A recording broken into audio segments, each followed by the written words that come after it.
Hello everyone, welcome to the Lightning Ball channel. If you haven't yet subscribed to my channel, please do so and activate the notification bell. Your support fuels my continued efforts. In our last episode, we talked about that, under Rimuru's direction, Primordial Yellow Carrera unleashed the nuclear magic, Gravity Collapse, while Momiji, Cheyenne, and Albies collectively struck, annihilating the last hundreds of thousands of the Eastern Empire's troops. On the other side, the Empire's commander, Calgurio, upon witnessing this scene, was on the verge of collapse, planning to surrender to Rimuru to buy time for his fleeing comrades. Unfortunately, they encountered Primordial Black Diablo. In this video, we will discuss Diablos Battle and the miracle once again displayed by Demon Lord Rimuru. Let's get started. Inside the command tent of the Empire's forces, Diablo, Rimuru's foremost demon subordinate, was tasked with eliminating the enemy commander, Calgurio. The moment Diablo appeared, Calgurio sensed the overwhelming gap in strength. In an attempt to buy as much time as possible and to devise the best plan, Calgurio politely introduced himself and inquired about Diablo's name. Hearing this question, Diablo was overjoyed, as announcing the name bestowed upon him by his Rimuru-sama was one of his favorite things. Of course, Diablo also saw through Calgurio's desperate attempt to delay and enable his comrades to escape. While expressing admiration for Calgurio's self-sacrifice, Diablo also pointed out the futility of such actions. As soon as Diablo finished speaking, he pulled two bodies out of seemingly thin air and threw them on the ground. They were the guards who had escorted Misha, Bernie and Jiwoo, who were among the single-digit rank strong beings of the Imperial Guardians. In an instant, a tense atmosphere pervaded the entire command tent. Everyone present clearly understood that if even the single-digit Imperial Guardians had perished, they stood no chance against Diablo. More importantly, the last shred of hope that Calgurio and others harbored, to buy time for the survivors, had also been shattered. A profound despair then swept over all those present. Moments later, a lieutenant was the first to shout, calling for everyone to draw their swords and kill the intruder. Diablo, with a look of disdain, sneered at this. The lieutenant argued that there were still over 1,000 soldiers there. No matter how strong the demon before them was, what could he possibly do alone? But as the situation seemed to be spiraling into chaos, Calgurio did nothing. He had finally come to understand what true strength was. It wasn't just about 1,000 soldiers. Just outside, tens of thousands of soldiers had been annihilated by a single massive spell from the enemy. What could all the people here possibly achieve? What exactly was Emperor Rudra expecting by sending them here? But before Calgurio could grasp the answer to these questions, Diablo spoke up, declaring that the lieutenant's words were a bit too late. He informed them that the only ones still alive were the commanders inside the tent. After this statement, Diablo snapped his fingers, and in an instant, the tent was blown away, revealing the scene outside. It was a mountain made up of corpses. The 1,000 soldiers they spoke of lay like they were asleep, their souls taken by the demon without even a chance to resist. Then, the tragedy repeated itself. With another snap of Diablo's fingers, everyone in the tent fell to the ground lifeless, leaving only Calgurio standing, bewildered. Moments later, realizing what had happened, Calgurio was overwhelmed by despair and fell to his knees, screaming in agony. Rewinding the clock a bit, after receiving Rimuru's orders, Diablo joyously headed towards the enemy's command post, lurking around to survey the situation. Later, when Calgurio sent Misha and the two single-digit Imperial Guardians to escape back to the Eastern Empire with the report, Diablo, who had no intention of letting anyone escape, naturally pursued them and engaged in combat with Bernie and Jiwoo. Both were indeed powerful. As we knew, ultimate skills can only be countered with other ultimate skills. Therefore, even at the peak of his unique skill, Diablo found little use against them. Unfortunately for them, their ultimate skills were borrowed from Emperor Rudra, lacking a true understanding of the essence of power. In this scenario, Diablo, with over 10,000 years of combat experience, easily overpowered and killed them. Misha, in a state of desperate panic, tried to explain to Diablo that she was actually a subordinate of Yuki, pleading for her life. Since Rimuru had established a ceasefire with Yuki, Diablo, not wanting to contradict his master's wishes, let Misha go. After Diablo returned to the battlefield, he discovered that the enemy was in chaos due to primordial yellow Carrera's nuclear magic, with cries and shouts everywhere, which he found quite disturbing. Therefore, he employed his unique skill, the Temper, with abilities Temptation World and Reality Exchange. This skill, simply put, made an imagined world become a reality, manifesting in the consciousness of the enemy. In that world, the life and death of the subjects were entirely under Diablo's control. He could turn events within this world into reality through a virtual real exchange, meaning the imagined became actual. Soldiers unable to withstand this mental attack all perished as the imagined world collapsed, which explained why they died without any signs of combat. Then the timeline shifted to the present, where a despairing Calgurio was screaming in front of Diablo. The anger from witnessing his comrades' deaths, combined with despair and terror, became the key to breaking his own limits. Calgurio transcended human boundaries, surpassing the sage level to reach the saint level, beginning his own awakening. Finding this interesting, Diablo chuckled. Since becoming a subordinate of Rimuru, Diablo had been seeking ways to become stronger, and now, battling a formidable opponent was a golden opportunity he couldn't miss. Hence, he didn't hinder Calgurio, allowing him to proceed with his awakening. After his awakening, Calgurio's first words were an admission of his own folly. Having attained a power he had never experienced before, he finally understood that things like a million-strong armored division were utterly meaningless. The Imperial army stood no chance against the Demon Lord or the Storm Dragon. Emperor Rudra's aim with all these actions was likely to awaken such formidable power in some of his subordinates, an expectation of the Emperor that Calgurio only realized after everyone had perished. But because of this revelation, Calgurio vowed to rectify his mistakes. Roaring with fury, Calgurio was instantly enveloped in a suit of armor glowing with a holy radiance, the highest grade armament passed down since the mythological era, a mythic-level armor bestowed by Emperor Rudra himself. At this moment, Calgurio sensed that his power had likely increased by more than 100-fold, filling him with confidence. He launched an all-out attack on Diablo, his fist, guarded by a gauntlet, moving faster than the speed of sound towards Diablo. This strike could even penetrate the core barrier, making it possible to inflict damage on an Aster body, meaning it could kill a demonic spiritual life form. However, this lethal punch was effortlessly deflected by Diablo. Disappointed, Diablo wore a slight frown, while Calgurio's face was etched with shock. He couldn't comprehend why his attack had been so easily neutralized. In his belief, that blow should have been capable of annihilating any demon, yet the demon before him remained unscathed. As if seeing through Calgurio's confusion, Diablo nonchalantly remarked that Calgurio's abilities were insufficient to harness that power.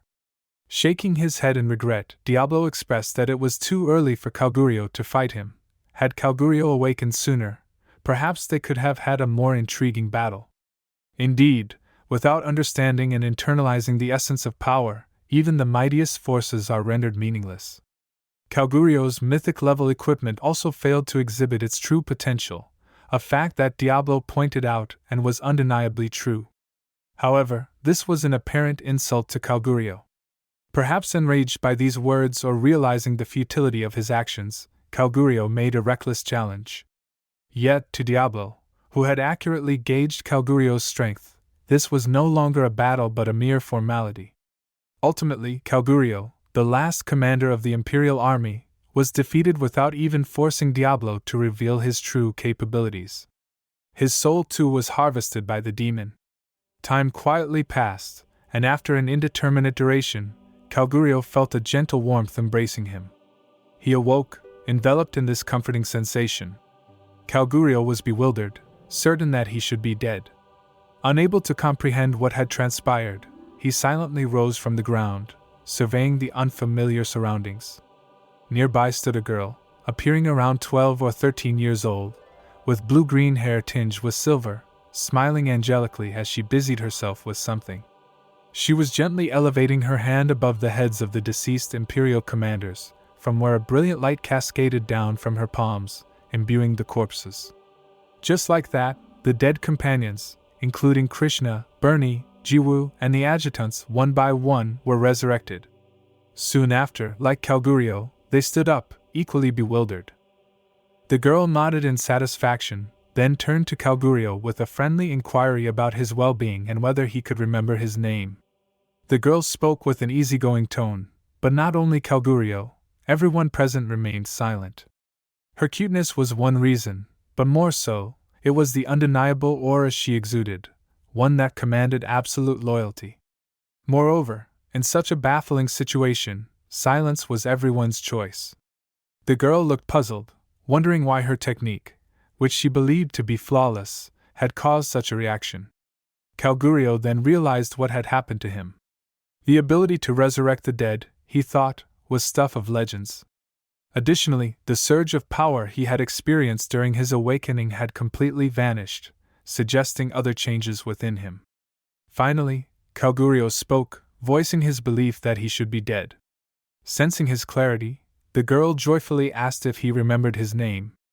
As Calgurio responded, he pondered the current scenario. Then, a possibility dawned upon him.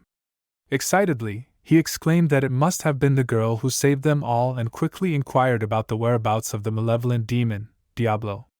Just then, a voice echoed in the air. Such disrespect to Rimuru-sama is intolerable. It was the voice of the same detestable demon, Diablo, who had killed Calgurio. However, what was more significant was the mention of the name Rimuru, the very demon lord they had been dispatched to subjugate. At that moment, the girl, who was indeed Rimuru, calmly clarified that there might be some misunderstanding. Rimuru stated that Calgurio and his men were indeed dead and that the Empire's army had been annihilated. Rimuru then nonchalantly added that he hadn't exactly saved them, but merely resurrected them. Please note here, Rimuru is genderless, so in our narrative, if it's from the perspective of the Empire's army, we will use she. However, if it's from Rimuru's own perspective, we will use he. Seizing the opportunity, Diablo began his routine praise, exalting Rimuru's resurrection technique as a marvelous secret art, truly befitting his master. Diablo then suggested to Calgurio and the others that while he didn't expect gratitude, they should at least admire Rimuru-sama's greatness. Calgurio, utterly baffled by the unfolding events, could only voice his confusion reflexively. Rimuru kindly introduced himself as Demon Lord Rimuru, the ruler of this nation. Not just Calgurio, everyone who had been resurrected was dumbstruck. After a moment of stunned silence and realizing their rudeness, Calgurio, looking at Rimuru, who should have been their enemy, voiced the question on everyone's mind: why would Rimuru resurrect the soldiers of the Empire, her enemies? Rimuru conveyed his reasons with kindness, stating that the situation was quite straightforward. Although the war was ongoing, the Empire's army had fallen into his hands, meaning they were now pawns of Rimuru. Informed of this, the bewildered Imperial officers were left to process the chaos, as Rimuru exited the room. As he had mentioned, his resurrection of these individuals was indeed to use them as pawns, a strategy proposed by the Lord of Wisdom. Following the incident of Cheyenne's death, the Lord of Wisdom had developed the capability to analyze souls. Simply put, the resurrection this time didn't use their original souls but substituted them with pseudo-souls. Individuals imbued with such souls would experience a significant reduction in their own strength, and lose the ability to use skills. Although they could still acquire magical techniques through training, there would be a limit to their capabilities, which was a reasonable compromise considering they were enemy forces. Furthermore, compared to tarnishing his reputation and international image, resurrecting the Empire's army and assigning them corresponding responsibilities seemed like a more favorable course of action. Rimuru proceeded to the 70th floor of the underground labyrinth, where the bodies of 700,000 soldiers, collected from various battlefields, lay. The invading Imperial army originally numbered 940,000, but 240,000 were beyond resurrection, like those annihilated by nuclear magics, leaving no remains. Others, such as Kamara's foe Kansas, who had destroyed their minds in extreme fear, were also irrecoverable. Consequently, only 700,000 soldiers remained. Prepared to begin, Rimuru extended his arms, initiating a large-scale resurrection ritual to revive the remaining imperial forces. The spectacle left Calgurio and others, who had just emerged from the room, utterly astonished, witnessing what seemed like a divine miracle. Gradually, some began to perceive Rimuru as a deity, kneeling and worshipping her, followed by others in a wave of reverence. However, this miracle was not solely Rimuru's doing but the work of the Lord of Wisdom. A day passed, and all were resurrected. Just like the imperial officers earlier, the 700,000 soldiers stood in confusion, gradually calming down under the officers' guidance, savoring the reality of being alive again. They were then informed by Rimuru of their current situation and the curse on their souls, preventing further hostile actions. But Calgurio knew such a curse was unnecessary. No one would dare repeat such folly after experiencing death and resurrection at the hands of the enemy. The absurdity of it all quashed any thought of rebellion. Moreover, they were granted new life, albeit without skill usage, which wasn't a significant hindrance. They could defeat moderate-level monsters, and importantly, they could live until natural aging took its course, a significant comfort after facing the terror of death. Thus, with gratitude and fear, everyone accepted their crushing defeat. The Empire's invasion had ended in utter failure. Alright, that's all for this video. The first third of the Empire's war story has come to an end, but the exciting narrative is just beginning. In the next episode, we'll delve into the 14th volume of Tensura, starting with Benimaru's marriage choices and the first half of Rimuru's victory celebration. If you enjoyed this video, please like, comment, and subscribe. Your support fuels my continued efforts. See you in the next one.